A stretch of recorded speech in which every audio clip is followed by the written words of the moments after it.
എല്ലാവർക്കും നമസ്കാരം. ഇന്നത്തെ വീഡിയോ +2 സുവോളജിയുടെ ഫോക്കസ് ഏരിയയെ അടിസ്ഥാനമാക്കിയുള്ള ഒരു ക്ലാസ് ആണ്. സെക്കൻഡ് ഇയർ സുവോളജിയുടെ ഫസ്റ്റ് ചാപ്റ്ററായ ഹ്യൂമൻ റീപ്രൊഡക്ഷൻ എന്നുള്ള ചാപ്റ്ററിലെയാണ് ക്ലാസ്. ആ ചാപ്റ്ററിൽ നിന്നുള്ള ഫോക്കസ് ഏരിയയെ അടിസ്ഥാനമാക്കിക്കൊണ്ടാണ് ചെയ്തിട്ടുള്ളത്. ഇതിന് ഇതിന് ശേഷം വരുന്ന 3 ചാപ്റ്റേഴ്സിന്റെ വീഡിയോസ് ചെയ്തിട്ടുണ്ട്. Reproductive health, principle of inheritance and variation, molecular basis of inheritance. അപ്പോൾ കാണാത്ത ആളുകളുണ്ടെങ്കിൽ അത് കാണുക, കൂട്ടുകാർക്ക് ഷെയർ ചെയ്യാം. ക്ലാസ്സുകൾ ഇഷ്ടമായി തുടർന്നും ക്ലാസ്സുകൾ കാണാൻ ആഗ്രഹിക്കുന്നു എങ്കിൽ അതുപോലെ +2 ശേഷമുള്ള വിവിധ കോഴ്സുകളെയും എക്സാമുകളെയും സ്ഥാപനങ്ങളെയും പഠിക്കാൻ പറ്റിയ സ്ഥാപനങ്ങളെയും ഒക്കെ കുറിച്ച് അറിയാൻ താല്പര്യമുള്ള കുട്ടികളും ചാനല് ഒന്ന് സബ്സ്ക്രൈബ് ചെയ്യുക. തുടർന്ന് വരുന്ന ദിവസങ്ങളിൽ എക്സാമിന് സഹായിക്കുന്ന രീതിയിലുള്ള ക്ലാസ്സുകളും കൂടാതെ ഇത്തരത്തില് നിങ്ങൾക്ക് ഇപ്പോൾ അപേക്ഷിക്കാൻ പറ്റുന്ന കോമ്പറ്റേറ്റീവ് എക്സാമുകളെ കുറിച്ചിട്ടുള്ള നോട്ടിഫിക്കേഷൻസും എല്ലാം ഈ ചാനലിലൂടെ നിങ്ങൾക്ക് ലഭിക്കുന്നതായിരിക്കും. അതുകൊണ്ട് അത്തരം കാര്യങ്ങൾ അറിയാൻ താല്പര്യമുണ്ടെങ്കിൽ ചാനൽ സബ്സ്ക്രൈബ് ചെയ്ത് തൊട്ടടുത്തുള്ള ബെൽ ബട്ടൺ ക്ലിക്ക് ചെയ്യുക. മറ്റുള്ള കരിയർ റിലേറ്റഡ് ആയിട്ടുള്ള കാര്യങ്ങൾ, അതുപോലെ പഠനത്തെ സഹായിക്കുന്ന രീതിയിലുള്ള ടിപ്സുകള് തുടങ്ങിയുള്ള കാര്യങ്ങളൊക്കെ നിങ്ങൾക്ക് ഈ ചാനലിലൂടെ കിട്ടുന്നതായിരിക്കും. അപ്പോൾ നോട്ടിഫിക്കേഷൻസ് ബെൽ ബട്ടൺ ക്ലിക്ക് ചെയ്ത് കഴിഞ്ഞാൽ നോട്ടിഫിക്കേഷൻസ് നിങ്ങൾക്ക് ലഭിക്കും. അതുകൊണ്ട് ഇത്തരം കാര്യങ്ങൾ താല്പര്യമുള്ള ആളുകൾ അതൊന്ന് ചെയ്തു കഴിഞ്ഞാൽ നിങ്ങൾക്ക് തീർച്ചയായും ഉപകാരപ്പെടും. അപ്പൊ നമുക്ക് നമ്മുടെ ക്ലാസ്സിലേക്ക് കടക്കാം. ഫോക്കസ് ഏരിയയുടെ ആദ്യ ഭാഗം, അപ്പൊ നമ്മുടെ ടെക്സ്റ്റ് ബുക്കിലെ മെയിൽ റീപ്രൊഡക്റ്റീവ് സിസ്റ്റം എന്ന് പറയുന്ന സൈഡ് ഹെഡിങ്ങിന്റെ ഏരിയാസ് ആണ് ആദ്യം പറയുന്നത്. അപ്പൊ അതിന്റെ ഫസ്റ്റ് ഏരിയ എന്ന് പറയുന്നത് location of ടെസ്റ്റിസ് and it's significance. അതാണ് ഫസ്റ്റ് ഏരിയ ആയിട്ട് വരിക. അപ്പോ അതുകൊണ്ട് ഉദ്ദേശിക്കുന്നത് ആ ടെസ്റ്റിസിന്റെ ഒരു അറേഞ്ച്മെന്റ് ആണ്. Testes are located outside the abdominal cavity in a special sac-like structure called scrotum. അപ്പോൾ ഈ ടെസ്റ്റിസ് കാണുന്നത് നമ്മുടെ ഈ മെയിലിന്റെ ബോഡിക്ക് അകത്തല്ല, മറിച്ച് അബ്ഡോമിനൽ ക്യാവിറ്റിയുടെ പുറത്തായിട്ട് സ്പെഷ്യൽ സാക്ക്-ലൈക്ക് സ്ട്രക്ചറിലാണ് കാണുന്നത്. ആ ഒരു സ്ട്രക്ചറിനെ പറയുന്ന പേരാണ് സ്ക്രോട്ടം.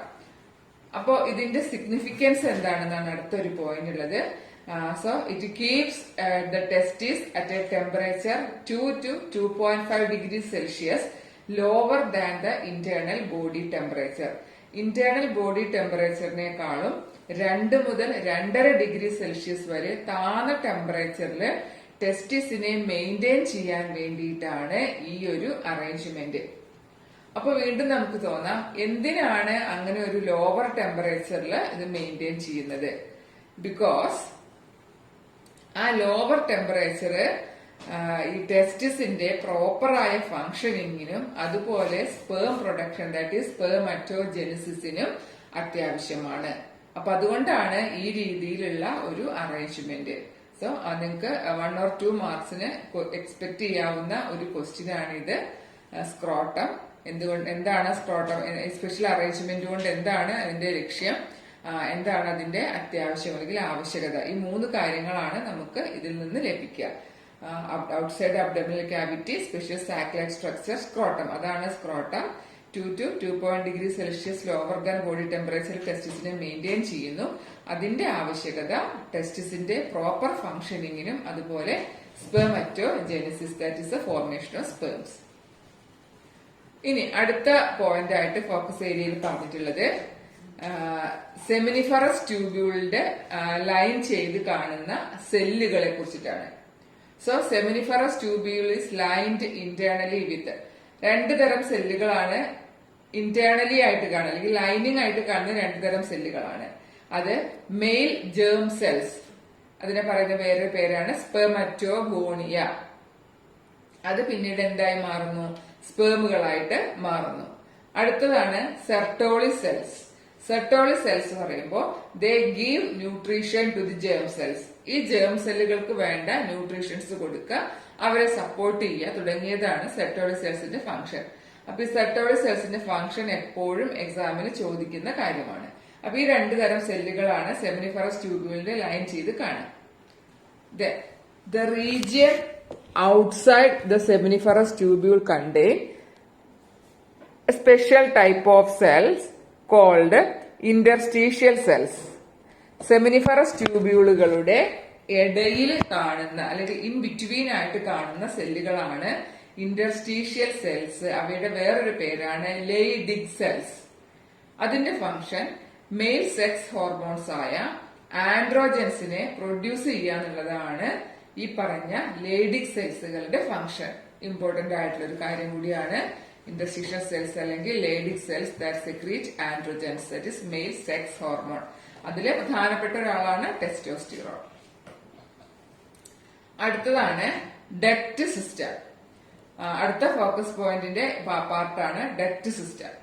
അപ്പോ മെയിൽ റീപ്രൊഡക്റ്റീവ് സിസ്റ്റത്തിന്റെ ഭാഗമായിട്ട് ഇപ്പൊ ഒരു റീപ്രൊഡക്റ്റീവ് സിസ്റ്റം എന്ന് പറയുമ്പോൾ അതില് പ്രൈമറി സെക്സ് ഓർഗൻ അല്ലെങ്കിൽ ഗൊണാഡ്സ് ഉണ്ടായിരിക്കും. അതിനോട് ചേർന്ന് കാണുന്ന അസറി ഡക്റ്റുകള്, ഗ്ലാൻഡുകള്, എക്സ്റ്റേണൽ ജെനിറ്റാലിയ, ഇത്രയും കാര്യങ്ങൾ ചേർന്നതാണ് റീപ്രൊഡക്റ്റീവ് സിസ്റ്റം. അപ്പൊ അതിലെ ഡക്റ്റുകളെ കുറിച്ചിട്ടാണ് അടുത്തത്. അപ്പൊ ഇതിന്റെ പ്രാധാന്യം എന്താണെന്ന് ചോദിച്ചാല് സെമിനിഫറസ് ട്യൂബ്യൂൾസിലാണ് സ്പേംസിന്റെ ഫോർമേഷൻ നടക്കുക.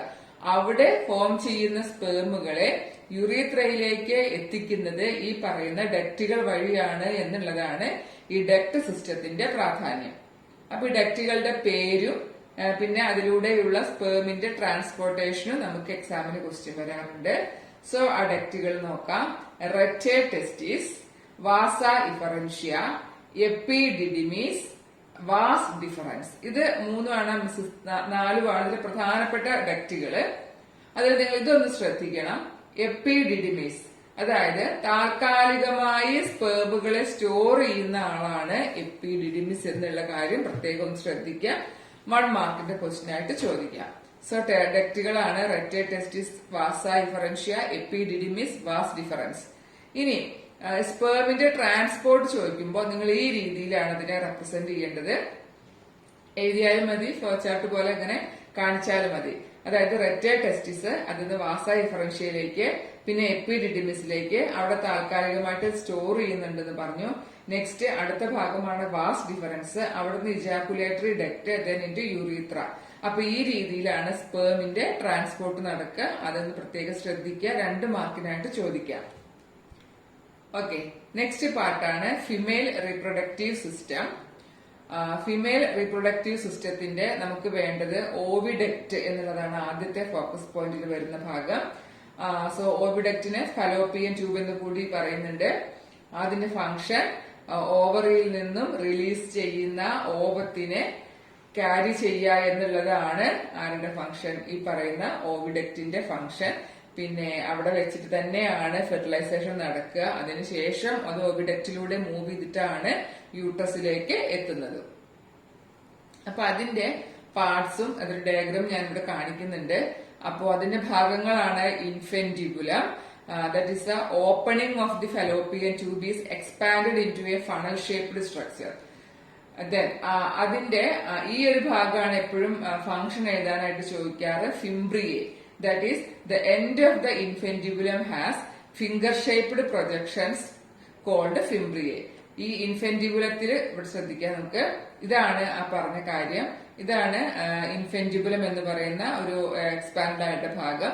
അതിന്റെ വിരലുകൾ പോലെയുള്ള പ്രൊജക്ഷൻസിനെ പറയുന്ന പേരാണ് ഫിംബ്രിയെ. ഈ ഓവറിയിൽ നിന്ന് റിലീസ് ചെയ്യുന്ന ഓവത്തിനെ കളക്ട് ചെയ്യുക എന്നുള്ളതാണ് ഫിംബ്രിയയുടെ ഫംഗ്ഷൻ. അങ്ങനെ കളക്ട് ചെയ്ത ഓവം ഈ ഫലോപ്പിയൻ ട്യൂബിലൂടെയാണ് ഇങ്ങനെ പോവുക. അതിനിടയിൽ ഇവിടെ വെച്ചിട്ടാണ് സ്പേമുമായിട്ട് മീറ്റ് ചെയ്ത് കഴിഞ്ഞ് ഫെർട്ടിലൈസേഷൻ നടക്കുന്നത്. അതിനുശേഷം അത് എന്ത് ചെയ്യുന്നു, ഇങ്ങോട്ട് വന്ന് ഇവിടെ ഇംപ്ലാന്റേഷൻ നടക്കുന്നു. ദെൻ ഫെർട്ടിലൈസേഷൻ നടന്നില്ല എങ്കിൽ ആ ഓവമാണ് അങ്ങോട്ട് പോകുന്നത്. സോ അപ്പൊ ഫിംബ്രിയ എന്താന്നുള്ളത് ശ്രദ്ധിക്കുക. ദെൻ ഇൻഫെന്റിബുലം, ആംപുള്ള, ഇസ്തുമസ്, ഇതൊക്കെ എന്തിന്റെ ഭാഗങ്ങളാണെന്ന് നമുക്ക് ചോദിക്കാവുന്നതാണ്. ഇസ്തുമസ്, ആംപുള്ള, ഇൻഫെന്റിബുലം, ഫിംബ്രിയെ, ഇതൊക്കെ ഓവിഡക്റ്റിന്റെ പാർട്സ് ആണ്. അത് പ്രധാനപ്പെട്ട ഒന്നുകൂടി ശ്രദ്ധിക്കേണ്ട ഒരു ഭാഗമാണ് fimbriae. It collect the ovum after ovulation. Ampulla എന്ന് പറഞ്ഞാൽ വൈഡർ ആയിട്ടുള്ള പാർട്ടാണ്. ദെൻ ഇസ്തുമസ് എന്ന് പറഞ്ഞാൽ യൂട്രസുമായിട്ട് ജോയിൻ ചെയ്യുന്ന പാർട്ടാണ് isthmus. So isthmus, ampulla, infundibulum, fimbriae. ഇത് നമുക്ക് ഒന്ന് ശ്രദ്ധിക്കാം ഡയഗ്രാമിന്ന്. പിന്നെ അടുത്ത ഭാഗമാണ് യൂട്രസ്. അപ്പൊ നമ്മൾ ഇതാണ് യൂട്രസ് എന്ന് പറയുന്ന ഭാഗം. യൂട്രസിന്റെ 3 ലെയേഴ്സുകളുടെ പേര് ഇവിടെ കൊടുത്തിട്ടുണ്ട്. Outer perimetrium, middle myometrium and inner endometrium. അതാണ് യൂട്രസിന്റെ 3 ലെയേഴ്സ്. അപ്പൊ നമുക്ക് അതിന്റെ ഫങ്ഷൻസ് നോക്കാം. പെരിമെട്രിയം ഔട്ടർ കവറിംഗ് ആണെന്ന് പറഞ്ഞു. മയോമെട്രിയം, മയോ മീൻസ് വേർഡ് മീനിങ് തന്നെ മസിൽസ് എന്നാണ്. അപ്പോ സ്മൂത്ത് മസിൽസ് കൊണ്ട് ഫോം ചെയ്തിട്ടുള്ള ഒരു തിക്ക് ലെയർ ആണ് മയോമെട്രിയം. ഈ മയോമെട്രിയത്തിന്റെയും എൻഡോമെട്രിയത്തിന്റെയും ഫങ്ഷൻസും സിഗ്നിഫിക്കൻസോ ഇമ്പോർട്ടൻസോ ആണ് ചോദിക്കാറുണ്ട്. അപ്പൊ മയോമെട്രിയത്തിന്റെ പ്രത്യേകത അത് മസിൽസ് കൊണ്ടാന്ന് പറഞ്ഞു. So it undergo contraction, strong contractions during parturition. ഡെലിവറിയുടെ സമയത്ത് ശക്തമായ കൺട്രാക്ഷൻസ്, ഇതിന്റെ സങ്കോച വികാസം ആണ് ഈ ഡെലിവറി നടക്കുന്നത്. അപ്പൊ അതിന് സഹായിക്കുക എന്നുള്ളതാണ് ഈ മയോമെട്രിയത്തിന്റെ ഫങ്ഷൻ. സോ ഇതാണ് നമ്മുടെ മയോമെട്രിയം എന്ന് പറയുന്ന ലെയർ. ഇത് ഇന്നർമോസ്റ്റ് ലെയർ ആണ് എൻഡോമെട്രിയം. സോ ഈ എൻഡോമെട്രിയം ആണ് ഇന്നർമോസ്റ്റ് ലെയർ. അപ്പൊ അതിന്റെ ഫങ്ഷൻ ഇതിലാണ് ഗ്ലാൻസുകളും ബ്ലഡ് വെസൽസും. നിങ്ങൾ കണ്ടോ ഇവിടെ റെഡ് കളറിൽ തന്നെ കാണിച്ചിട്ടുണ്ട് അല്ലെ. ഗ്ലാൻഡുകൾ, ഗ്രന്ഥികള്, ബ്ലഡ് വെസൽസ് തുടങ്ങിയവ കാണപ്പെടുന്ന ലെയറാണ് എൻഡോമെട്രിയം. മാത്രമല്ല it undergo cyclical changes during menstrual cycle. Menstrual സൈക്കിളിന്റെ സമയത്ത് സൈക്ലിക്കൽ ചേഞ്ചസ് നടക്കുന്ന ലെയർ എൻഡോമെട്രിയമാണ്. ഈ എൻഡോമെട്രിയത്തിലാണ് ഫെർട്ടിലൈസേഷന് ശേഷം എംബ്രിയൽ ബ്ലാസ്റ്റോസിസ്റ്റ് വന്ന് അറ്റാച്ച് ചെയ്യുന്നത്. ദാറ്റ് ഈസ് ഇംപ്ലാന്റേഷൻ നടക്കുന്നതും എൻഡോമെട്രിയത്തിലാണ്. അപ്പൊ ഇതിന്റെ രണ്ടിന്റെയും ഈ പറയുന്ന ഫങ്ഷൻസും ശ്രദ്ധിക്കണം, കാരണം എക്സാമിന് ചോദിക്കുന്നതാണ്. യൂട്രസ് ഓപ്പൺ ചെയ്യുന്നതാണ് ത്രൂ സെർവിക്സ്. സെർവിക്സ് ആണ് നമ്മൾ ഗർഭാശയ ഗളം എന്നറിയപ്പെടുന്ന ഭാഗമാണ്. മൗത്ത് ഓഫ് യൂട്രസ് എന്നൊക്കെ പറയുന്നു. Then cervical canal and this is vagina. ഇത്രയും ചേർന്നതാണ് ഫീമെയിൽ സിസ്റ്റം. അപ്പൊ നമുക്ക് യൂട്രസിന്റെ ലെയേഴ്സ് ഒന്ന് ശ്രദ്ധിക്കാം. ഈ ഓപ്പണിംഗ്, വജൈനൽ ഓപ്പണിങ്ങിനെ പാർഷ്യലി കവർ ചെയ്ത് കാണുന്ന മെംബ്രെയിന്റെ പേരാണ് ഹൈമൻ. അപ്പൊ ഇത് നമ്മുടെ ഫോക്കസ് ഏരിയയിലുള്ള അടുത്തൊരു ഭാഗമാണ്. കാരണം 2 മാർക്കിനായിട്ട് ക്വസ്റ്റ്യൻ ചോദിക്കാറുണ്ട്. The opening of vagina is often partially covered by a membrane called hymen. So ഇതിന്റെ സിഗ്നിഫിക്കൻസ് എന്താണെന്നാണ് ചോദിക്കുന്നത്. So this hymen is often torn during the first sexual intercourse. However, it can also be broken by a sudden fall or jolt or then active participation in sports, horse riding, cycling. അങ്ങനെയുള്ള പല കാര്യങ്ങൾ കൊണ്ടും ഈ hymen സ്വയം അത് break ചെയ്ത് പോവാനുള്ള സാധ്യതകളുണ്ട്. അപ്പൊ നമ്മൾ പറഞ്ഞു വരുന്നത് the presence or absence of hymen is not a reliable indicator of virginity or sexual experience. ഇതാണ് എക്സാമിന് ചോദിക്കുന്ന കാര്യം. സോ ഹൈമന്റെ പ്രസൻസ് ഓർ ആബ്സെൻസ് കൊണ്ട് ഒരിക്കലും വെർജിനിറ്റിയുടെ ഒരു പ്രൂഫായിട്ട് അതിനെ കണക്കാക്കാൻ പറ്റില്ല. ഓക്കെ, അപ്പൊ ഇതും എക്സാമിന് നമുക്ക് പ്രതീക്ഷിക്കാവുന്ന ഒരു ഏരിയ ആണ്. അടുത്ത ഭാഗമാണ് ഗ്യാമറ്റോജെനിസിസ്. ഗ്യാമറ്റോജെനിസിസ് എന്ന് പറഞ്ഞാൽ ഗ്യാമേറ്റ്സിന്റെ ഫോർമേഷൻ. അപ്പൊ ഗ്യാമേറ്റ്സുകൾ സ്പേമും ഓവവുമാണ് നമുക്കറിയാം. സോ സ്പേമിന്റെ ഫോർമേഷനെ സ്പേമറ്റോജെനിസിസ് എന്നും എഗ് അല്ലെങ്കിൽ ഓവത്തിന്റെ ഫോർമേഷനെ ഊജെനിസിസ് എന്നും പറയുന്നു. സ്പെർമറ്റോജെനിസിസിന് that is a formation of sperms അല്ലെങ്കിൽ സ്പെർമറ്റോസോവ. അത് നടക്കുന്നത് സെമിനിഫറസ് ട്യൂബ്യൂൾസ് ഓഫ് ടെസ്റ്റിസ്. ടെസ്റ്റിസിലെ സെമിനിഫറസ് ട്യൂബ്യൂൾസിലാണ് സ്പേമുകളുടെ ഫോർമേഷൻ നടക്കുക. അതിന്റെ സ്റ്റേജസ് നമുക്ക് ഈ സ്പെർമറ്റോജെനിസിസും ഊജെനിസിസും ഫോക്കസ് ഏരിയ ആണ്. അപ്പൊ അത് 2 ഘട്ടങ്ങളായിട്ടാണ് സ്പേമിന്റെ ഫോർമേഷൻ നടക്കുക. ഒന്ന് ഫോർമേഷൻ ഓഫ് സ്പെമാറ്റിഡ്സ് എന്ന് പറയുന്ന ഒരു സ്റ്റേജും രണ്ടാമത്തത് സ്പേമിയോ ജെനിസിസ് എന്ന് പറയുന്ന ഒരു സ്റ്റേജും. അപ്പോ ഫോർമേഷൻ ഓഫ് സ്പെമാറ്റിഡ്സിൽ നടക്കുക സ്പെർമറ്റോഗോണിയ. നമ്മൾ നേരത്തെ പറഞ്ഞു മെയിൽ ജേം സെൽസ്, അല്ലെങ്കിൽ നമുക്ക് അവരെ sperm mother cell, that is അതിൽ നിന്നാണ് സ്പേംസ് ഫോം ചെയ്യുക. അപ്പൊ അതിൽ നിന്ന് സ്പെമാറ്റിഡ്സ് എന്ന് പറയുന്ന സ്ട്രക്ചർ ഫോം ചെയ്യുന്നു. ദെൻ രണ്ടാമത്തെ സ്റ്റേജിൽ ഈ സ്പെമാറ്റിഡ്സ് ഫങ്ഷണൽ സ്പേമുകളായിട്ട് മാറുന്നു. ആ പ്രോസസ്സിനെ പറയുന്ന പേരാണ് സ്പെർമിയോജെനിസിസ്. അപ്പൊ ഇത് രണ്ടും ചേർന്നതാണ് സ്പെർമറ്റോജെനിസിസ്. അപ്പൊ അതിന്റെ സ്റ്റേജസ് നമുക്ക് നോക്കാം. Spermatogonia, that is germ cell അല്ലെങ്കിൽ സ്പേം മദർ സെൽ, അത് 2N ആണ്, ദാറ്റ് ഈസ് ഡിപ്ലോയിഡ് ആണ്. അത് ആദ്യം മൈറ്റോട്ടിക് ഡിവിഷനാണ് അതിൽ നടക്കുക. അതിന്റെ ഫലമായിട്ട് പ്രൈമറി സ്പെർമറ്റോസൈറ്റുകൾ ഫോം ചെയ്യുന്നു, അതും ഡിപ്ലോയിഡ് ആണ്. അടുത്തതായിട്ട് പ്രൈമറി സ്പെർമറ്റോസൈറ്റുകൾക്ക് meiosis, that is reduction division 1, meiosis 1 സംഭവിക്കുകയാണ് ചെയ്യുന്നത്. ദെൻ അതിന്റെ ഫലമായി സെക്കൻഡറി സ്പെർമറ്റോസൈറ്റുകൾ ഫോം ചെയ്യുന്നു. ദെൻ ഇത് ഡിപ്ലോയിഡ് കണ്ടീഷൻ മാറി ഹാപ്ലോയിഡ് ആയി. ഒരു ബേസിക് കാര്യം നിങ്ങൾ അറിഞ്ഞിരിക്കേണ്ടതാണ്, അതായത് ഗ്യാമേറ്റ്സുകള് എപ്പോഴും ഹാപ്ലോയിഡ് ആയിരിക്കണം. എന്നാൽ മാത്രമാണ് 2 ഹാപ്ലോയിഡ് ന്യൂക്ലിയസുകൾ, അതായത് സ്പേമിന്റെയും എഗിന്റെയും ഹാപ്ലോയിഡ് ന്യൂക്ലിയസുകൾ കൂടി ചേർന്നിട്ടാണ് സൈഗോട്ടിൽ ഡിപ്ലോയിഡ് ന്യൂക്ലിയസ് ഉണ്ടാകുന്നത്. അപ്പൊ ആ ഒരു ഡിപ്ലോയിഡ് കണ്ടീഷൻ മെയിൻറ്റെയിൻ ചെയ്യണമെങ്കിൽ ഗ്യാമേറ്റ്സിന്റെ ഫോർമേഷന്റെ സമയത്ത് റിഡക്ഷൻ ഡിവിഷൻ നടന്നെങ്കിൽ മാത്രമേ ഗ്യാമേറ്റ്സ് ഹാപ്ലോയിഡ് ആയി മാറുന്നുള്ളൂ. അപ്പൊ അതിന്റെ ഫലമായി ഇവിടെ നമുക്ക് സെക്കൻഡറി സ്പെർമറ്റോസൈറ്റ് കിട്ടി. Then they undergo meiosis 2. അത് കഴിഞ്ഞ് അവരെന്തായി മാറുന്നു? സ്പെർമാറ്റിഡ്സ് എന്ന് പറയുന്ന സ്ട്രക്ചർ ആയിട്ട് മാറുന്നു. ഈ സ്പെർമാറ്റിഡ്സ് നമ്മൾ നേരത്തെ സൂചിപ്പിച്ചു, അത് പിന്നീട് കുറെ മാറ്റങ്ങൾ സംഭവിച്ചിട്ടാണ് ഫങ്ഷണൽ സ്പേമുകൾ അല്ലെങ്കിൽ സ്പെർമറ്റോസോവ ആയി മാറുന്നത്. ആ ഒരു പ്രോസസ്സാണ് സ്പെർമിയോജെനിസിസ്. അപ്പൊ ഇങ്ങനെയാണ് സ്പേമിന്റെ ഫോർമേഷൻ. ഇതും നമുക്ക് എക്സാമിന് വേണ്ടതാണ്. അപ്പോ ഒരു പ്രൈമറി സ്പെർമറ്റോസൈറ്റിൽ നിന്നും 2 സെക്കൻഡറി സ്പെർമറ്റോസൈറ്റ്സ് ഉണ്ടാവും. ഒരു സെക്കൻഡറി സ്പെർമറ്റോസൈറ്റിൽ നിന്നും 2 സ്പെർമാറ്റിഡ്സ് ഉണ്ടാവും. അങ്ങനെ ഒരു പ്രൈമറി സ്പെർമറ്റോസൈറ്റിൽ നിന്നും 4 സ്പേമുകൾ ഫോം ചെയ്യുന്നുണ്ട്. ഇത് നിങ്ങളുടെ ടെക്സ്റ്റ് ബുക്കിലെ റെപ്രസെന്റേഷൻ ആണ്. അപ്പൊ അത് ശ്രദ്ധിക്കുക. That is spermatogonia. Spermatogonia mitotic division കഴിഞ്ഞിട്ട് നമുക്ക് പ്രൈമറി സ്പെർമറ്റോസൈറ്റുകളെ കിട്ടി. ഇനി നമ്മൾ അതിലെ ഒരു പ്രൈമറി സ്പെർമറ്റോസൈറ്റിന് എന്ത് സംഭവിക്കുന്നു നോക്കി കഴിഞ്ഞാൽ അത് ഫസ്റ്റ് റിഡക്ഷൻ ഡിവിഷൻ നടന്നു, മിയോസിസ് നടന്നു. എന്ത് കിട്ടി? നമുക്ക് എന്താണ് കിട്ടുക? സെക്കൻഡറി സ്പെർമറ്റോസൈറ്റുകളെ കിട്ടുന്നു. ഈ സെക്കൻഡറി സ്പെർമറ്റോസൈറ്റ് പിന്നീട് അടുത്ത മിയോട്ടിക് ഡിവിഷൻ നടക്കുന്നു. അവിടെ നമുക്ക് നോക്കൂ സ്പെർമാറ്റിഡ്സ് ഫോം ചെയ്തു. അപ്പോ ഒരു പ്രൈമറി സ്പെർമറ്റോസൈറ്റ് ആണ്, അതിൽ നിന്ന് 2 സെക്കൻഡറി സ്പെർമറ്റോസൈറ്റ് ഉണ്ടായി. അതിലെ ഓരോ സെക്കൻഡറി സ്പെർമറ്റോസൈറ്റിൽ നിന്നും 2 സ്പെർമാറ്റിഡ്സ് വീതം ഉണ്ടായി. സോ ഒരു പ്രൈമറി സ്പെർമറ്റോസൈറ്റിൽ നിന്നും 4 സ്പെർമാറ്റിഡ്സ് അല്ലെങ്കിൽ 4 ഫങ്ഷണൽ സ്പേമുകളാണ് ഫോം ചെയ്യുന്നത്. ഇത് ഞാൻ പ്രത്യേകിച്ച് എടുത്ത് പറയാൻ കാരണം ഇത് തന്നെ 1 വേർഡ് ചോദിക്കാറുണ്ട്. ഇപ്പൊ നമ്മൾ ഒരു പ്രൈമറി സ്പെർമറ്റോസൈറ്റിൽ നിന്നും 4 സ്പേമുകളാണ് നമുക്കറിയാം. അപ്പൊ നിങ്ങളോട് ഇപ്പോ 5 പ്രൈമറി സ്പെർമറ്റോസൈറ്റിൽ നിന്നും എത്ര സ്പേമുകൾ ഉണ്ടാകുന്നു, ആ രീതിയിലുള്ള ക്വസ്റ്റ്യൻസ് എക്സാമിന് വരും. മറ്റൊന്ന് ഊജെനസിസിനെയും സ്പെർമറ്റോജെനസിസിനെയും കമ്പയർ ചെയ്യുമ്പോഴും നിങ്ങൾക്ക് ഈ പോയിന്റ് ഉപയോഗിക്കാം. അപ്പൊ ഇത് ടെക്സ്റ്റ് ബുക്കിലെ കാര്യമാണ്, ഇതും പഠിക്കണം. ഓക്കെ.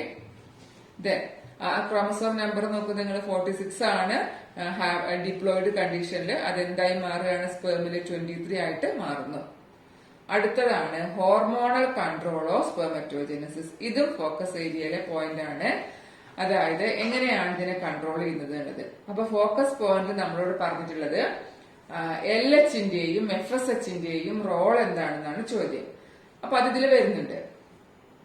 സോ ഹൈപ്പോതലാമസ് ആണ് ഇതിനെല്ലാം കൺട്രോൾ ചെയ്യുന്നത്. ഹൈപ്പോതലാമസ് ആണ് ഗൊണാഡോട്രോപ്പിൻ റിലീസിംഗ് ഹോർമോൺ എന്ന് പറയുന്ന ഹോർമോണിനെ സെക്രീറ്റ് ചെയ്യുന്നുണ്ട്. അപ്പൊ അത് നേരെ വന്ന് ആക്ട് ചെയ്യ അന്റീരിയർ പിറ്റ്യൂട്ടറി ആണ്. അന്റീരിയർ പിറ്റ്യൂട്ടറി ആണ് നേരത്തെ ഞാൻ പറഞ്ഞ 2 ഹോർമോൺസിനെയും പ്രൊഡ്യൂസ് ചെയ്യുന്നത്. അവരുടെ പേരാണ് ഗൊണാഡോട്രോപ്പിൻസ്. അതേതൊക്കെയാണ്? ല്യൂട്ടിനൈസിംഗ് ഹോർമോണും ഫോളിക്കിൾ സ്റ്റിമുലേറ്റിംഗ് ഹോർമോണും. അതാണ് LHും FSHും. ഈ LH ലേഡിക് സെൽസിലെ ടേം നേരത്തെ നമ്മൾ സൂചിപ്പിച്ചതാണ്. ദാറ്റ് ഈസ് ഇന്റർസ്റ്റീഷ്യൽ സെല്ലുകൾ എന്ന് നമ്മൾ പറഞ്ഞു. അതാണ് ലേഡിക് സെല്ലുകള്.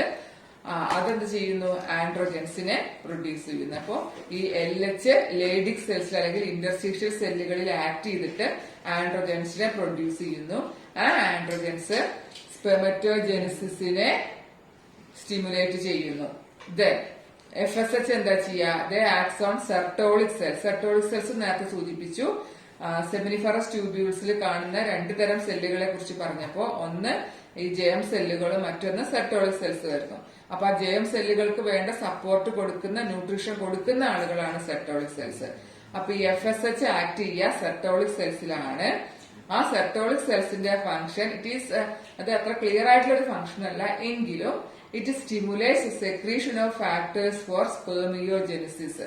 സ്പെർമിയോജെനിസിസിന് ഒക്കെ വേണ്ട അല്ലെങ്കിൽ സ്പെർമറ്റോജെനിസിസിനൊക്കെ വേണ്ട ചില ഫാക്ടേഴ്സിന്റെ സെക്രീഷനെ സഹായിക്കുന്നു.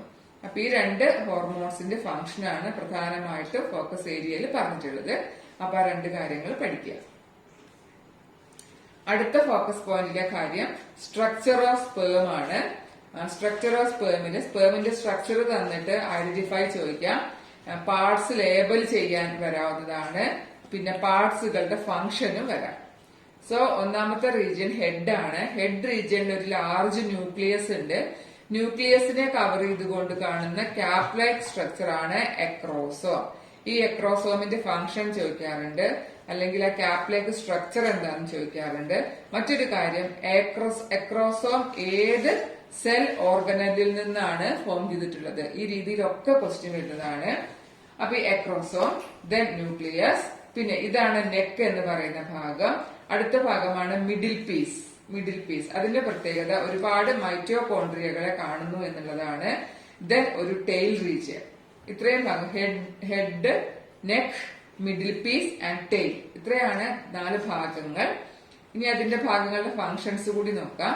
ഹെഡില് ന്യൂക്ലിയസ് ആൻഡ് എക്രോസോം പറഞ്ഞു. അവിടെ നമ്മൾ ശ്രദ്ധിക്കേണ്ടത് എക്രോസോം is formed from Golgi complex. Golgi, ഇത് 1 മാർക്കിന് ചോദിക്കുന്ന 1 വേർഡ് ക്വസ്റ്റ്യൻ ആണ്. ഗോൾജി കോംപ്ലക്സിൽ നിന്നാണ് എക്രോസോം ഫോം ചെയ്യുന്നത്. അതിന്റെ ഫംഗ്ഷൻ എന്താണെന്നുള്ളതാണ് മറ്റൊരു question. It contains an enzyme that helps to fertilise the ovum. ഓവത്തിനെ പെനിട്രേറ്റ് ചെയ്ത് കയറിയെങ്കിൽ മാത്രമേ, തുളച്ച് കയറിയെങ്കിൽ മാത്രമേ സ്പേമിന് ഓവവുമായിട്ട് ഫ്യൂസ് ചെയ്യാൻ പറ്റുള്ളൂ. ആ ഒരു പെനിട്രേഷനെ സഹായിക്കുന്നത് ഈ പറയുന്ന അക്രോസോമിലെ എൻസൈംസ് ആണ്. സോ ഇത് ശ്രദ്ധിക്കുക, 1 മാർക്ക് ക്വസ്റ്റ്യൻ ആണ്. ദെൻ അടുത്ത പീസ് പറഞ്ഞു മിഡിൽ പീസ് ആണ്. ഒരുപാട് മൈറ്റോകോൺട്രിയ കാണുന്നുണ്ട്. ഇപ്പോ സ്പേമിനെയും ഓവത്തിനെയും നോക്കിക്കഴിഞ്ഞാൽ സ്പേമിനാണ് മോട്ടിലിറ്റി, അതായത് മൂവ് ചെയ്യാനുള്ള കഴിവുള്ളത്. എഗ്ഗിന് മൂവ് ചെയ്യാനുള്ള കഴിവില്ല. അപ്പൊ ആ മൂവ്മെന്റിന് വേണ്ട എനർജി കൊടുക്കുക എന്നുള്ളതാണ് മൈറ്റോകോൺട്രിയയുടെ ഫംഗ്ഷൻ. ദെൻ ടെയിൽ ഉണ്ട്. അപ്പൊ ടെയിൽ ഉപയോഗിച്ചിട്ടാണ് ഇത് മൂവ് ചെയ്യുന്നത്. അതിന് വേണ്ട എനർജി കൊടുക്കുന്നതാണ് മൈറ്റോകോൺട്രിയ കാണുക മിഡിൽ പീസിലാണ്. So it produce energy for the movement of tail. Tail ചെയ്യുന്നത് എന്താണ്? That facilitate sperm motility. ആ ഒരു സ്പേം മോട്ടിലിറ്റി ഉണ്ടെങ്കിൽ മാത്രമേ അവിടെ ഫെർട്ടിലൈസേഷൻ നടക്കൂ. വൈ? എന്നാൽ മാത്രമേ സ്പേമിന് ഓവത്തിന്റെ അടുത്തേക്ക് എത്താൻ പറ്റുള്ളൂ. അപ്പൊ അതിന് വേണ്ട എനർജി കൊടുക്കുന്ന ആളാണെന്ന്, മറ്റത് മൂവ്മെന്റിനെ സഹായിക്കുന്നു. ഓക്കെ, അപ്പൊ ആ സ്ട്രക്ചർ, സ്പേമിന്റെ സ്ട്രക്ചറും പാർട്സുകളുടെ ഫംഗ്ഷനും വളരെ ഇമ്പോർട്ടന്റ് ആണ്. അടുത്ത നമ്മുടെ പോയിന്റ് ആണ് ഊജെനിസിസ് ആണ്. That is A female gamete അല്ലെങ്കിൽ ഓവത്തിന്റെ ഫോർമേഷൻ ആണ്. ഇനി ഇതിന്റെ പ്രത്യേകത, ഇത് എംബ്രിയോണിക് സ്റ്റേജിൽ തന്നെ ഇനീഷ്യേറ്റ് ചെയ്യുന്നുണ്ട് എന്നുള്ളതാണ്. അതായത് സ്പെർമറ്റോജെനിസിസ് പ്യൂബർട്ടി അല്ലെങ്കിൽ സെക്ഷൽ മെച്ചൂരിറ്റി അറ്റൈൻ ചെയ്യുമ്പോഴാണ് സ്പെർമറ്റോജെനിസിസ് സ്റ്റാർട്ട് ചെയ്യുക. പക്ഷെ ഊജെനിസിസ് അങ്ങനെയല്ല, അത് എംബ്രിയോണിക് ഡെവലപ്മെന്റ് സ്റ്റേജിൽ തന്നെ അത് സ്റ്റാർട്ട് ചെയ്യുന്നുണ്ട്. Oogonia, that is A ovum mother cell. നേരത്തെ നമ്മൾ പറഞ്ഞ സ്പെർമറ്റോഗോണിയ പറഞ്ഞു അല്ലെ, സ്പെർ മദർ സെൽ. അപ്പൊ അതുപോലെ ഇവിടെയാണ് oogonia. Are formed within each foetal ovary. Foetal സ്റ്റേജിൽ തന്നെയുള്ള ആ ഓവറിയില് ഈ ഊഗോണിയ ഫോം ചെയ്യുന്നുണ്ട്. No more oogonia are formed and added after birth. ബർത്തിന് ശേഷം അവിടെ ഊഗോണിയകൾ ഫോം ചെയ്യുന്നില്ല അല്ലെങ്കിൽ ആഡ് ചെയ്യുന്നില്ല. എംബ്രിയോണിക് സ്റ്റേജിൽ തന്നെ ഇത് ഫോം ചെയ്യുന്നുണ്ട് എന്നുള്ളതാണ് ഒരു മേജർ ആയിട്ടുള്ള ഒരു ഡിഫറൻസ് നമുക്ക് പറയാവുന്നത്. ദെൻ ഈ ഊഗോണിയകൾ നേരത്തെ പറഞ്ഞ രീതിയിൽ തന്നെ അത് മൾട്ടിപ്ലിക്കേഷൻ മൈറ്റോസിസ് നടത്തിയിട്ട് പ്രൈമറി ഊസൈറ്റുകളായിട്ട് മാറുന്നു. ഈ പ്രൈമറി ഊസൈറ്റുകൾ മിയോസിസ് നടക്കുകയാണ്. അതിന്റെ മിയോസിസിന്റെ സ്റ്റേജസ് നിങ്ങൾക്ക് അറിയാം, പ്രോഫേസ്, മെറ്റാഫേസ്, അങ്ങനെ പറഞ്ഞ് പഠിച്ചിട്ടില്ലേ? അപ്പൊ അതിലെ പ്രോഫേസ് 1 എൻട്രി ചെയ്തിട്ട് താൽക്കാലികമായിട്ട് ആ ഒരു സ്റ്റേജിൽ അവിടെ നിൽക്കുകയാണ് ചെയ്യുന്നത്. പിന്നീട് ഈ പ്രൈമറി ഊസൈറ്റുകളെ കവർ ചെയ്തുകൊണ്ട് ഈ ഫോളിക്കിൾസ് എന്ന് പറയും, ഓവറി കാണുന്ന സ്പെഷ്യൽ ടൈപ്പ് ഓഫ് സെല്ലുകളാണ്. ആ സെല്ലുകൾ വന്ന് കവർ ചെയ്തിട്ട് അതിനെ ഈ പ്രൈമറി ഫോളിക്കിൾസ് അതിനെ വന്ന് സറൗണ്ട് ചെയ്യുന്നു. പിന്നീട് അതിനെ വീണ്ടും അടുത്ത ലെയർ ഓഫ് സെൽസ് വന്നിട്ട് സെക്കൻഡറി ഫോളിക്കിൾസ് എന്ന് പറയുന്ന സ്റ്റേജിലേക്ക്, പിന്നെ സെക്കൻഡറി ഫോളിക്കിൾ എന്തായി മാറുന്നു, ടെർഷ്യറി ഫോളിക്കിൾ ആയിട്ട് മാറുന്നു. അപ്പൊ അതിൽ കാണുന്ന ഒരു ക്യാവിറ്റിയുടെ പേരുണ്ട് ആൻഡ്രം. അപ്പൊ ടെർഷ്യറി ഫോളിക്കിളിലാണ് എന്ത് കാണുക, ആൻഡ്രം. അപ്പൊ ഇത് നിങ്ങളുടെ ഊജെനസിസ് ആണ് നമുക്കതിൽ പറയുന്നത്. പക്ഷെ ഊജെനസിസില് അതിന്റെ ശരിക്കും നമുക്ക് ക്ലിയർ ആയിട്ട് പറയണമെങ്കിൽ ഈ കാര്യങ്ങളും ജസ്റ്റ് പറഞ്ഞു പോകണം. അതുകൊണ്ടാണ് അതവിടെ സൂചിപ്പിച്ചത്. അപ്പൊ ഈ പ്രൈമറി ഊസൈറ്റിനെ സറൗണ്ട് ചെയ്തുകൊണ്ട് സെല്ലുകൾ വരികയും അത് പ്രൈമറി ഫോളിക്കിൾ എന്ന പേരിൽ മാറുന്നു. പ്രൈമറി ഫോളിക്കിളിനെ വീണ്ടും കുറെ സെല്ലുകൾ വന്ന് സറൗണ്ട് ചെയ്ത് സെക്കൻഡറി ഫോളിക്കിൾ ആകുന്നു. സെക്കൻഡറി ഫോളിക്കിൾ ടെർഷ്യറി ഫോളിക്കിൾ ആയിട്ട് മാറുന്നു. ഇനി ഈ ഒരു സ്റ്റേജിലാണ് നമ്മുടെ പ്രൈമറി ഊസൈറ്റ് ആണ് അവിടെ നിൽക്കുന്നത്. താൽക്കാലികമായിട്ട് അറസ്റ്റ് ചെയ്ത് നിൽക്കുകയാണ് ആ സ്റ്റേജിൽ എന്ന് പറഞ്ഞു. അപ്പൊ ഈ പ്രൈമറി ഊസൈറ്റ് വിത്തിൻ ടെർഷ്യറി ഫോളിക്കിളിനകത്ത് കാണുന്ന ആ ഒരു ഊസൈറ്റ് വളർന്ന് gross in size and completes is first meiotic division. അപ്പൊ നേരത്തെ പ്രോഫേസ് 1 താൽക്കാലികമായിട്ട് ഡിവിഷൻ നിന്നുപോയി നമ്മൾ പറഞ്ഞു.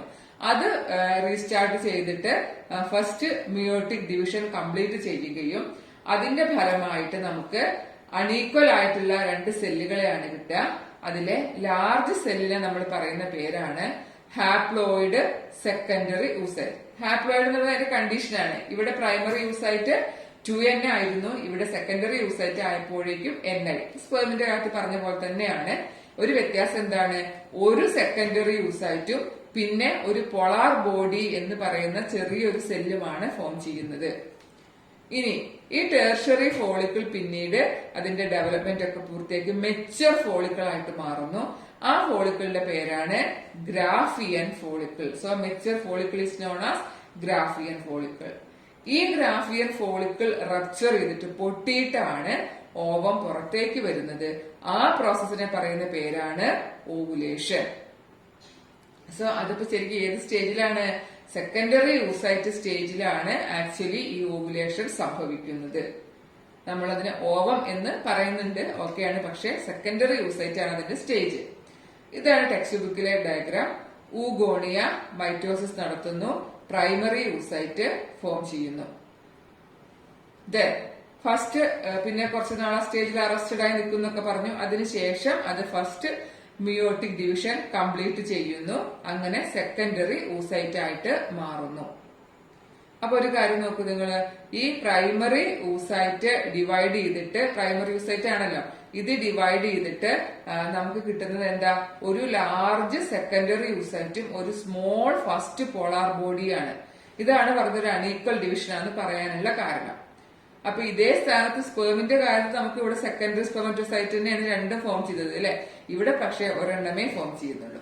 ഈ സെക്കൻഡറി യൂസൈറ്റ് ആണ് പിന്നീട് എന്താവുന്നത്, ഓവമായിട്ട് സെക്കൻഡറി യൂസൈറ്റ് ഓവമായിട്ട് മാറുന്നു. അതോടൊപ്പം തന്നെ ഒരു സെക്കൻഡ് പോളാർ ബോഡി കൂടി അവിടെ ഫോം ചെയ്യുന്നു.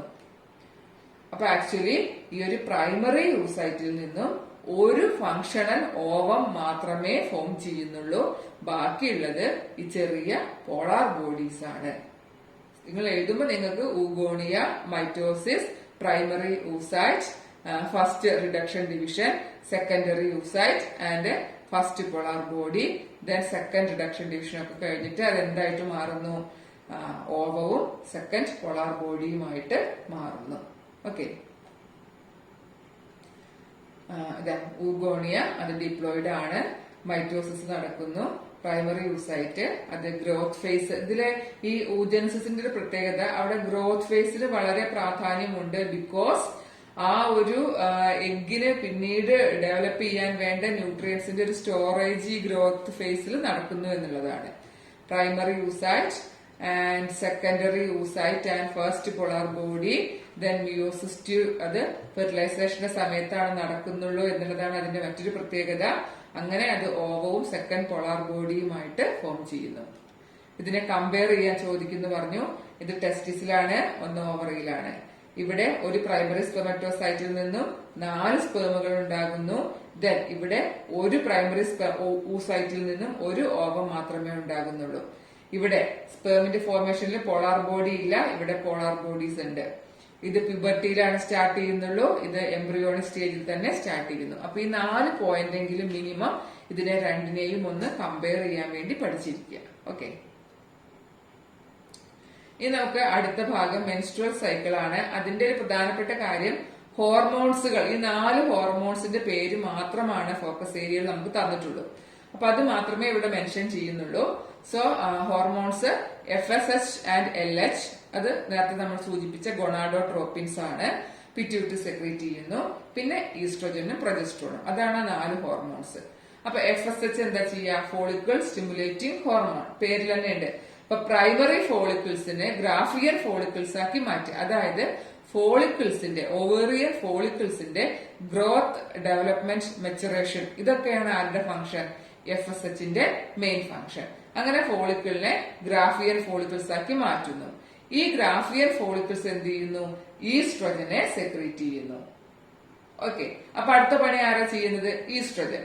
ഈസ്ട്രോജൻ എന്താണ്? ഈ എൻഡോമെട്രിയത്തിന്റെ പ്രൊലിഫറേഷൻ, അതിന്റെ സെല്ലുകളൊക്കെ മൾട്ടിപ്ലിക്കേഷൻ നടന്ന് പുതിയ സെല്ലുകളൊക്കെ ഫോം ചെയ്യുന്ന ആ ഒരു പ്രൊലിഫറേഷൻ പ്രോസസ്സാണ് ആര് ചെയ്യുക? ഈസ്ട്രോജൻ ചെയ്യുന്നത്. ദെൻ അതേസമയം ഈസ്ട്രോജന്റെ സെക്രീഷൻ തുടങ്ങിക്കഴിഞ്ഞാൽ FSHന്റെ സെക്രീഷൻ കുറയുന്നു. ഇനി ഈസ്ട്രോജൻ ചെയ്യുന്ന മറ്റൊരു പ്രധാനപ്പെട്ട കാര്യമാണ് LHന്റെ സെക്രീഷനെ സ്റ്റിമുലേറ്റ് ചെയ്യുന്നു. സോ അടുത്ത റോൾ ആർക്കായിരിക്കും? LHനാണ്. LH എന്ന് പറഞ്ഞാൽ ലൂട്ടിനൈസിംഗ് ഹോർമോൺ. അപ്പൊ LHന്റെ സെക്രീഷൻസ് ഇങ്ങനെ റാപ്പിഡ് ആയിട്ട് കൂടുന്നു. That leads to LH surge. ശ്രദ്ധിക്കുക, LH സർജ്. ഇത് എന്തിനു കാരണമാകുന്നു? ഇത് നേരത്തെ നമ്മൾ പറഞ്ഞ ഗ്രാഫിയൻ ഫോളിക്കിൾ എന്ന് പറഞ്ഞാൽ മെച്ചർ ഫോളിക്കിള്, അവരുടെ റപ്ചറിങ്ങിനും ദെർബൈ ഓവുലേഷനും കാരണമാകുന്നു. അപ്പൊ അതുകൊണ്ട് തന്നെ മെൻസ്ട്രുവൽ സൈക്കിളിന്റെ 14th ഡേയിലാണ് ഈ പറയുന്ന ഓവുലേഷൻ സംഭവിക്കുന്നത്. സോ LH സർജിലാണ് ഈ ഒരു ഓവുലേഷൻ സംഭവിക്കുക. അങ്ങനെ ആഫ്റ്റർ ഓവുലേഷൻ കഴിഞ്ഞാൽ ഈ Graafian follicles then transformed to corpus luteum. ഈ ഗ്രാഫിയൻ ബ്രേക്ക് ചെയ്ത ഗ്രാഫിയൻ ഫോളിക്കിൾസിന്റെ ബാക്കി ഭാഗം കോർപ്പസ് ലൂട്ടിയം എന്ന് പറയുന്ന ഗ്ലാൻഡുലാർ സ്ട്രക്ചർ ആയിട്ട് മാറുന്നു. അതിന്റെ ഫംഗ്ഷൻ എന്താണ്? മെയിൻ ആയിട്ട് പ്രൊജസ്ട്രോൺ സെക്രീറ്റ് ചെയ്യുന്ന ആളാണ് കോർപ്പസ് ലൂട്ടിയം. സോ അടുത്ത ഫംഗ്ഷൻ ഇനി ആരാ പെർഫോം ചെയ്യുക? പ്രൊജസ്ട്രോൺ ആയിരിക്കും. പ്രൊജസ്ട്രോൺ ഈ എൻഡോമെട്രിയത്തിന്റെ ഒരുക്കമാണ്. ഒരു പ്രഗ്നൻസിയെ ആക്സെപ്റ്റ് ചെയ്യാൻ അതിനു വേണ്ട എല്ലാ തയ്യാറെടുപ്പുകളും നടത്തുന്ന ആളാണ് പ്രൊജസ്ട്രോൺ. അതുകൊണ്ട് തന്നെയാണ് ഇതിനെ പ്രഗ്നൻസി ഹോർമോൺ എന്നുള്ള പേര് കൂടി പറയുന്നത്. അപ്പോ ഈ എൻഡോമെട്രിയത്തിനെ നല്ല വാസ്കുലർ ആയിട്ട് ബ്ലഡ് സർക്കുലേഷൻ ഒക്കെ കൂടി നല്ല തിക്കാക്കി സോഫ്റ്റ് ആക്കി ഒരു ബെഡിന്റെ രൂപത്തിൽ അതിനെ മാറ്റിയെടുക്കുകയാണ് പ്രൊജസ്ട്രോൺ. അങ്ങനെ ആ ഒരു ചേഞ്ചസ് ഉണ്ടാക്കുന്നു. അതേസമയത്ത് തന്നെ it inhibit the FSH secretion to prevent development of second ovarian follicle. അതായത് അതേസമയം FSHനെ ഒന്ന് സപ്രസ് ചെയ്ത് വെക്കുകയാണ്. കാരണം അടുത്ത ഒരു ഫോളിക്കിളിന്റെ മെച്ചുറേഷൻ കാര്യങ്ങൾ നടക്കാതിരിക്കാൻ ഒന്ന് ചെറുതായിട്ട് അതിനെ അവിടെ ഇൻഹിബിറ്റ് ചെയ്യുന്നു. അപ്പൊ പ്രൊജസ്ട്രോണിന്റെ മെയിൻ ഫംഗ്ഷൻ ആയിട്ട് നമുക്ക് എന്ത് പറയാം? makes the endometrium muscular, thick and soft. It is known as pregnancy hormone. അപ്പൊ ഈ 4 ആളുകളുടെ ഫംഗ്ഷൻസ് ആണ് ഇവിടെ നടക്കുക. ദാറ്റ് ഈസ് FSH ആദ്യം ഫോളിക്കിൾസിന്റെ ഡെവലപ്മെന്റ് ഒക്കെ നടത്തി, അതിനെ മെച്ചുറേഷൻ ഒക്കെ നടത്തി, അതിനെ ഗ്രാഫിയൻ ഫോളിക്കിളാക്കി മാറ്റി. ഗ്രാഫിയൻ ഫോളിക്കിളാക്കി മാറ്റി കഴിഞ്ഞാൽ അത് ഈസ്ട്രോജനെ പ്രൊഡ്യൂസ് ചെയ്യുന്നു. ഈസ്ട്രോജൻ എൻഡോമെട്രിയൽ സെൽസിന്റെ പ്രൊലിഫറേഷനാണ് ചെയ്യുന്നത്. അതോടൊപ്പം LHനെ സ്റ്റിമുലേറ്റ് ചെയ്യുന്നു. അങ്ങനെ LHന്റെ എമൗണ്ട് കൂടി വരുന്നു.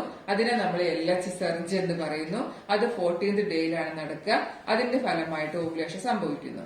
അങ്ങനെ ഓവുലേഷൻ സംഭവിച്ചു കഴിഞ്ഞാൽ ഈ ഗ്രാഫിയൻ ഫോളിക്കിൾ കോർപ്പസ് ലൂട്ടിയമായി മാറുന്നു. അത് പ്രൊജസ്ട്രോണിനെ സെക്രീറ്റ് ചെയ്യുന്നു. പ്രൊജസ്ട്രോൺ എൻഡോമെട്രിയത്തിനെ തിക്ക് ആൻഡ് വാസ്കുലർ സോഫ്റ്റ് ആക്കി മാറ്റുന്നു. അപ്പൊ ഇങ്ങനെയാണ് ഈ 4 ഹോർമോൺസ്. അതിന്റെ ഈ ഒരു ഗ്രാഫിക്കൽ ആയിട്ടുള്ള റെപ്രസെന്റേഷൻ ടെക്സ്റ്റ് ബുക്കിലുണ്ട്. അതാണ് ഇവിടെ ഒന്ന് കാണിച്ചിട്ടുള്ളത്. അപ്പൊ ഇതൊന്ന് ശ്രദ്ധിക്കണം. കാരണം ഇതിന്റെ ഹോർമോൺസിനെ ലേബൽ ചെയ്യാനൊക്കെ എക്സാമിന് ചോദിക്കാറുണ്ട്. അപ്പോ ഈസ്ട്രോജന്റെ ലെവലിൽ വരുന്ന മാറ്റം ഇപ്പൊ നോക്കൂ, LH ഏറ്റവും പീക്ക് ലെവലിൽ എത്തുന്നു ഈ നീല. അതാണ് നമ്മൾ പറഞ്ഞ LH സർജ്. അവിടെയാണ് ഓവുലേഷൻ നടക്കുക. അത് ഏകദേശം 14th ഡേയിലായിരിക്കും. പിന്നെ പ്രൊജസ്ട്രോൺ ഇവിടെയൊക്കെ അങ്ങനെ കുറഞ്ഞു കുറഞ്ഞു. അത് കഴിഞ്ഞ് ഓവുലേഷൻ കഴിഞ്ഞ് കോർപ്പസ് ലൂട്ടിയം ഫോം ചെയ്തപ്പോഴാണ് ആരുടെ ലെവല് കൂടിയത്? പ്രൊജസ്ട്രോണിന്റെ ലെവല് കൂടാൻ തുടങ്ങിയത്. അത് നമ്മൾ പറഞ്ഞു. അപ്പൊ ഈ ഒരു ഡയഗ്രാം ഒന്ന് നന്നായി ശ്രദ്ധിക്കുക, ക്വസ്റ്റ്യൻ വരാവുന്നതാണ്. ഇനി അടുത്തൊരു ഭാഗമാണ് ഫെർട്ടിലൈസേഷൻ ആൻഡ് ഇംപ്ലാന്റേഷൻ. ഫെർട്ടിലൈസേഷൻ നടക്കുന്ന ഏരിയ ഏതാണ് എന്നുള്ളത് വരും. ദാറ്റ് ഈസ് ആംബുലറി റീജിയൻ ആണ് ഫെലോപ്പിയൻ ട്യൂബിന്റെ. കൃത്യമായി പറഞ്ഞാൽ ആംബുലറി ഇസ്തമിക് ജംഗ്ഷൻ. അപ്പൊ അത് ഒരു മാത്രം ചോദിക്കുന്നതാണ്, സൈറ്റ് ഓഫ് ഫെർട്ടിലൈസേഷൻ ഏതാണെന്നുള്ളത്. ദെൻ ഫെർട്ടിലൈസേഷന് ശേഷം സൈഗോട്ട് ആവർത്തിച്ചുള്ള ഡിവിഷൻസ് നടക്കുന്നു, മൈറ്റോട്ടിക് ഡിവിഷൻ. അതിനെ പറയുന്ന പേരാണ് ക്ലീവേജ്. ദെൻ ഈ ക്ലീവേജ് കഴിഞ്ഞുണ്ടാകുന്ന സെല്ലുകളെ പറയുന്ന പേരാണ് ബ്ലാസ്റ്റോമിയൽസ്. അപ്പൊ സൈഗോട്ട് സിംഗിൾ സെല്ലാന്നറിയാം. ആ സൈഗോട്ട് ആദ്യം ഡിവിഷൻ നടന്നു 2 സെല്ലാവും, പിന്നെ 4, പിന്നെ 8, പിന്നെ 16, പിന്നെ 32, അങ്ങനെ ഡിവിഷൻസ് നടക്കുന്നുണ്ട്. അതിന്റെ സെല്ലുകളെ പറയുന്ന പേരാണ് ബ്ലാസ്റ്റോമിയൽസ്. പിന്നെ അടുത്തൊരു പോയിന്റ് ഉള്ളത് മോറുല എന്താന്നുള്ളതാണ് ഫോക്കസ് ഏരിയയിലുള്ളത്. അപ്പൊ embryo with 8 to 16 blastomeres is called morula. 8 മുതൽ 16 ബ്ലാസ്റ്റോമിയേഴ്സ് വരെയുള്ള ആ എംബ്രിയോയെ പറയുന്ന പേരാണ് മോറുല. ഈ മോറുല വീണ്ടും കണ്ടിന്യൂസ് ആയിട്ട് ഡിവൈഡ് ചെയ്യുന്നു. അങ്ങനെ അതൊരു ബ്ലാസ്റ്റോസിസ്റ്റ് എന്ന് പറയുന്ന സ്റ്റേജിലേക്ക് മാറുകയാണ്. ഈ സ്റ്റേജിന്റെ പ്രാധാന്യം, ഈ സ്റ്റേജിലാണ് ഇംപ്ലാന്റേഷൻ നടക്കുക. Implantation means attachment of blastocyst to the endometrium. അത് നടന്നെങ്കിൽ മാത്രമേ ഫർദർ ആയിട്ടുള്ള ആ എംബ്രിയോയുടെ ഗ്രോത്ത് നടക്കുന്നുള്ളൂ. സോ ഈ ബ്ലാസ്റ്റോസിസ്റ്റിന്റെ സ്ട്രക്ചർ 2 മാർക്കിന് ക്വസ്റ്റ്യൻ വരുന്നതാണ്.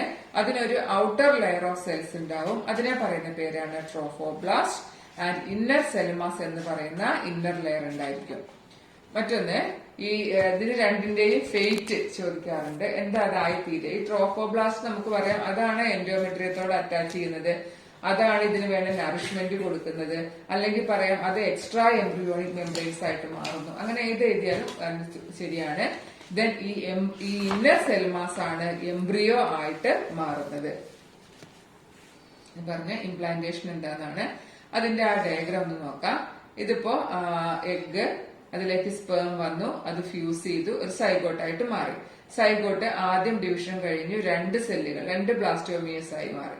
പിന്നീട് വീണ്ടും ഡിവിഷൻ കഴിഞ്ഞു 4 ബ്ലാസ്റ്റോമിയേഴ്സുള്ള സ്റ്റേജിലേക്ക് മാറി. അത് കഴിഞ്ഞിട്ട് 8 മുതൽ 16 വരെയുള്ള സ്റ്റേജ് ആയി. അതാണ് നമ്മൾ പറഞ്ഞ മോറുല. ദെൻ മോറുല അടുത്ത സ്റ്റേജ് ആയിട്ട് 16 കഴിഞ്ഞ് 32 കഴിഞ്ഞ് അത് എന്തായി മാറാണ് അടുത്ത സ്റ്റേജ്? ഇതാണ് ബ്ലാസ്റ്റോസിസ്റ്റ്. ഇതാണ് നമുക്ക് എക്സാമിൽ ലേബൽ ചെയ്യാൻ ചോദിക്കുക. ഇതാണ് ഇന്നർ സെൽമാസ്, ഇത് ട്രോഫോബ്ലാസ്റ്റ്. അപ്പൊ ഈ ഒരു സ്റ്റേജിലാണ് ഇത് ഈ ഫെലോപ്പിയൻ ട്യൂബിലൂടെ മൂവ് ചെയ്ത് ഇംപ്ലാന്റേഷൻ നടക്കുക, അതായത് എൻഡോമെട്രിയത്തിൽ വന്ന് അറ്റാച്ച് ചെയ്യുന്നത്. അപ്പൊ ഇത് എക്സാമിൽ 2 മാർക്കിന് ചോദിക്കുന്ന ഒരു കാര്യമാണ് ബ്ലാസ്റ്റോസിസ്റ്റ്. ഇനി നമുക്ക് ഇതിന്റെ ലാസ്റ്റ് ഭാഗത്തേക്ക് നമ്മൾ എത്തുകയാണ്, പ്രഗ്നൻസി ആൻഡ് എംബ്രിയോണിക് ഡെവലപ്മെന്റ്. ഇതിൽ നിങ്ങൾക്ക് വേണ്ടത് പ്ലാസന്റ, അതിന്റെ ഫങ്ഷൻസ്, പിന്നെ 4 ഹോർമോൺസിന്റെ പേര്, 3 ഹോർമോൺസ്. അപ്പോ ഇംപ്ലാന്റേഷൻ നടന്നു കഴിഞ്ഞാൽ ഫിംഗർ ലൈക്ക് പ്രൊജക്ഷൻസ് പറയുന്ന കോറിയോണിക് വില്ലൈ എന്ന് പറയുന്ന സ്ട്രക്ചർ ഫോം ചെയ്യുന്നുണ്ട്. ഈ കോറിയോണിക് വില്ലയും യൂട്രൈൻ ടിഷ്യൂസും കൂടെ ചേർന്നിട്ട് ഉണ്ടാകുന്നതാണ് placenta. So placenta is the structural and functional unit between embryo and maternal body. Maternal ബോഡിയും എംബ്രിയോയും തമ്മിലുള്ള ആ ഒരു ഫങ്ഷണൽ കണക്ഷൻ ആണ്, ഒരു യൂണിറ്റ് ആണ് ഈ പ്ലാസന്റ എന്ന് പറയുന്നത്. അതില് യൂട്രൈൻ ടിഷ്യൂസ് ഉണ്ടായിരിക്കും, ഫീറ്റൽ ടിഷ്യൂസ് ഉണ്ടായിരിക്കും. 2 ടിഷ്യൂസും കൂടി ചേർന്നിട്ടാണ് പ്ലാസന്റ ഫോം ചെയ്യുന്നത്. 2 മാർക്കിന് നിങ്ങൾക്ക് ചോദിക്കാം പ്ലാസന്റയുടെ ഫങ്ഷൻസ് എന്തൊക്കെയാണ്. Placenta act as A barrier between foetus and mother. ഈ ഫീറ്റസിന് വേണ്ട ഓക്സിജനും ന്യൂട്രിയൻസും എല്ലാം കൊടുക്കുന്നു എന്നുള്ളത്, ഫീറ്റസിൽ നിന്ന് കാർബൺ ഡൈ ഓക്സൈഡും എക്സ്ക്രീറ്ററി വേസ്റ്റുകളും റിമൂവ് ചെയ്യുക എന്നുള്ളത്. Then moreover it acts as an endocrine gland, that means it secretes some hormones. അതിലാണ് നമ്മുടെ ഈ 3 ഹോർമോൺസിന്റെ പേര് നിങ്ങൾ പഠിക്കണം. HCG, that is human chorionic gonadotropin. പ്രഗ്നൻസിയുടെ കൺഫർമേഷൻ ഒക്കെ ഈ ഹോർമോണിന്റെ പ്രസൻസ് ആണ് നോക്കുക. Then human placental lactogen HPL. മറ്റൊന്ന് ഈസ്ട്രജനും പ്രൊജസ്ട്രോണും ചെറിയ അളവിൽ പ്രൊഡ്യൂസ് ചെയ്യുന്നുണ്ട്. നമുക്ക് വേണ്ട പ്രധാനപ്പെട്ട ഒരു കാര്യമാണ് റിലാക്സിൻ. അത് ഡെലിവറിയെ സഹായിക്കുന്ന ഒന്നാണ്. സോ ഈ 3 ഹോർമോൺസ് പ്രത്യേകം ശ്രദ്ധിക്കുക: HCG, HPL, റിലാക്സിൻ. ഓക്കെ, അപ്പൊ ഇത്രയും ഈ കാര്യങ്ങളാണ് ഈ സെക്ഷൻ എന്നുള്ളത്. ഇത് നമ്മുടെ ടെക്സ്റ്റ് ബുക്കിലെ ഡയഗ്രാം ആണ്. പ്ലാസന്റ, അംബിലിക്കൽ കോഡ്, ആ ഒരു കണക്ഷനാണ് അംബിലിക്കൽ കോഡ് എന്ന് പറയുന്നത്. ഈ ഒരു ഡയഗ്രവും എക്സാമിന് ലേബൽ ചെയ്യാൻ ചോദിക്കാറുണ്ട്. ഇത് ലാസ്റ്റ് ഭാഗമാണ് പാസ്ചറേഷൻ ആൻഡ് ലാക്ടേഷൻ. ഇതിൽ നിന്ന് നമുക്ക് ആകെ വേണ്ടത് കൊളസ്ട്രം മാത്രമാണ് ഫോക്കസ് പോയിന്റിലുള്ളൂ. That is the yellowish milk produced during the initial days of lactation is called colostrum. ഈ ഡെലിവറിക്ക് ശേഷം ഈ ലാക്ടേഷൻ തുടങ്ങുമ്പോൾ, മിൽക്ക് ജഷൻ തുടങ്ങുമ്പോൾ ആദ്യം പ്രൊഡ്യൂസ് ചെയ്യുന്ന മിൽക്കിനെ പറയുന്ന പേരാണ് കൊളസ്ട്രം. ഇത് വളരെയധികം പ്രാധാന്യമുണ്ട്. Because it contains several antibodies essential to develop resistance for the new born baby. ഇതില് ന്യൂട്രിയൻസ് ഉണ്ട്, കലോറിക് വാല്യൂ ഉണ്ട് എന്നതിനേക്കാളൊക്കെ ഉപരി ആ ന്യൂ ബോൺ ആയിട്ടുള്ള കുഞ്ഞിന് വേണ്ട ആന്റിബോഡീസ്, അതായത് അതിന് ഇമ്മ്യൂണിറ്റി കൊടുക്കാൻ, പ്രതിരോധം കൊടുക്കാൻ വേണ്ട ആന്റിബോഡീസ് എവിടെ ഉണ്ടായിരിക്കും? ഈ കൊളസ്ട്രത്തില് ഉണ്ടായിരിക്കും. സോ കൊളസ്ട്രോൾ നമുക്ക് മിക്കവാറും പ്രതീക്ഷിക്കാവുന്ന ഒരു ക്വസ്റ്റ്യൻ ആണ്. മിൽക്കിന്റെ പേര് ചോദിക്കാം, അതിന്റെ ഇമ്പോർട്ടൻസ് ചോദിക്കാം. അപ്പൊ ഇത്രയാണ് ഈ ചാപ്റ്ററിലെ ഫോക്കസ് പോയിന്റ്. ഇതിലെ ക്വസ്റ്റ്യൻസ് ആൻഡ് ആൻസേഴ്സ് ഞാനിതിൽ ഉൾപ്പെടുത്തിയിട്ടില്ല. കാരണം അപ്പൊ വീഡിയോ നമുക്ക് വീണ്ടും അത് ലെങ്തി ആയി പോകും എന്നുള്ളത് കൊണ്ട്. അപ്പൊ അത് ഞാൻ മറ്റൊരു വീഡിയോ ആയിട്ട് ക്വസ്റ്റ്യൻ ആൻസേഴ്സ് മാത്രം